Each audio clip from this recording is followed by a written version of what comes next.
গাইছ মানে কান্ধত কোদাল লৈ ওলালো মানে অলপ বড়ো খেতি আছে আমাৰ তাকে পানী দিব লাগে বড়ো খেতিত মানে খেতিত পানী দিবৰ কাৰণে এনেকৈ ড্ৰেইন এটা বান্ধি ফেলে পানীখিনি নিয়া হয় ড্ৰেইনটো বান্ধি দিয়া হয় ইফালে আমাৰ এইটো মটৰটো পানী দিয়া গাইছ মানে আমাৰ এই চাৰিটা ডুবল ইফালে লাহে লাহে পোখবা হৈছে আৰু ধানগিলা অলপ অলপ আজিকালি যিহে দাম সাৰ চাৰৰ মানে বড়ো খেতি কৰাই টান হৈছে আৰু ইফালে সাৰ নাপায় আজিকালি আধাৰ কাৰ্ড কিবা কিবি হাবি যাবি কিমান ধৰণৰ কি বস্তু দিব লাগে মানে দিগদাৰ হৈছে আজিকালি চলিবৰ কাৰণে আৰু আমাৰ বিশেষকৈ মধ্যবিত্তৰ কাৰণে কিবা কবি আমাৰ ওচৰতে এখন বিয়া আছে বিয়াখন পটককৈ খাই আহোঁ পেণ্ডেলটো চালিয়া কৰি বনাইছে আৰু পেণ্ডেলটো ভাল লাগিছে বাৰু আপোনালোকৰ কেনে লাগিছে জনাব ইফালে বিয়াত আহি ধুনীয়াকৈ আমি চাহটো খাই ল'লোঁ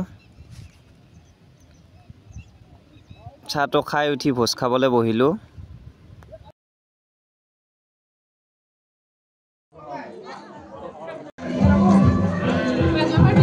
এতিয়া ঘৰত আহিলোঁ সৰুতে যি পাণ মছলা খাই আজি মানে এতিয়াও মই খাই ভাল পাওঁ সেইকাৰণে পাণ মছলা এটা মোলে পাণে লৈছোঁ খানাটো বঢ়িয়া হৈছে খাই ভাল লাগছিল এতিয়া আমি ঘৰত যাই খেলা চাম ধুনীয়াকৈ বহি লৈ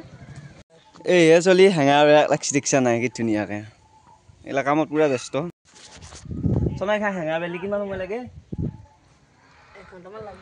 হয় নেকি হেঙা চেঙা বেৰি চলি এইবিলাক দায়িত্ব থকা চলি আৰু আমাৰ ওচৰতে মানে এখন মন্দিৰৰ কাষ এখন আছে আজি প্ৰতিষ্ঠা দিৱস তাকে মই ইয়াতে যিহেতু সৰুৰ পৰা ইয়াতে থাকিলোঁ আৰু তাকে লগবিলাক ইয়াতে আছে তাকে একবাৰ আহিলোঁ মন্দিৰৰ কাষত ক'ত কি কেনেকুৱা হৈ আছে চাবা বৰাচোপা গাঁৱৰ মানে এইটো শিৱ মন্দিৰৰ এইবাৰ একাদশ বাৰ্ষিক প্ৰতিষ্ঠা দিৱস আৰু এইটো শিৱ মন্দিৰ আপোনাৰ ইফালে এইটো মাথাউৰি হয় মাথাউৰিৰ পৰা ইফালে ৰাস্তাৰ পৰা ফ্ৰণ্টতে হয় এইটো মন্দিৰৰ ভিতৰত ধুনীয়াকৈ পুথি চাই আছে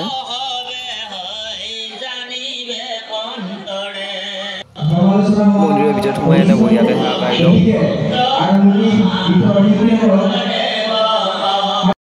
মন্দিৰত আহি এটা ধুনীয়াকৈ ফুটা এটা লৈ ল'লোঁ আৰু আজি মন্দিৰৰ প্ৰতিষ্ঠা দিৱসত ইয়াতে গধূলি নাম আছে নাম মানে অনিতা তালুকদাৰ আৰু চন্দ্ৰমা ডেকাৰ গাইছ মানে নামৰ আৰম্ভণি হৈ গ'ল গধূলি 9টা বজাৰ লগে লগে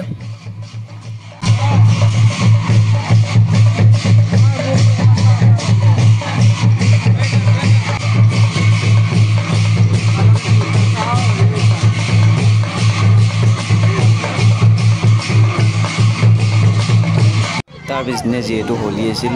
গাঁৱৰ সকলোখিনিৰ লগত হোলী খেলিবৰ কাৰণে ওলাই আহিলোঁ ল'ৰা ছোৱালী যিহেতু ৰঙেৰে হোলীটো পাৰ কৰা যায় ৰং লগালোঁ অলপ গাত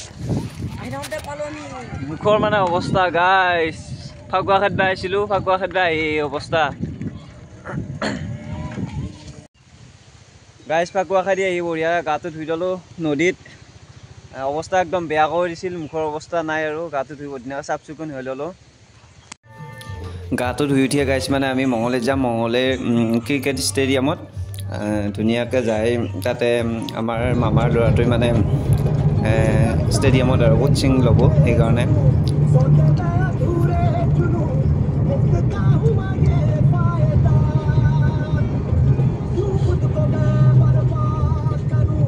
চিধা যোৱাই আগতে হেৰি ষ্টেডিয়ামৰ পৰা যায়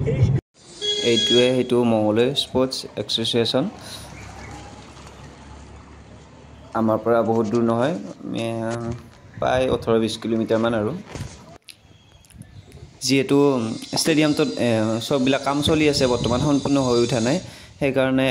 ভিডিঅ' কৰাৰ কাৰণে এলাউ কৰি দিয়া নাছিলে ভিডিঅ' কৰিব নোৱাৰিলোঁ বাহিৰতে এইখিনি ল'ৰা ছোৱালীয়ে খেলি আছিল তাকে ভিডিঅ' অলপ কৰি পেলাই লৈ আহিছোঁ আৰু গাইছ মানে ঘৰ আহি পাওঁতে গধূলি হৈ গ'ল আজি ব্লগটো এইখিনিতে ব্লগটো বহুত দীঘল নহ'ল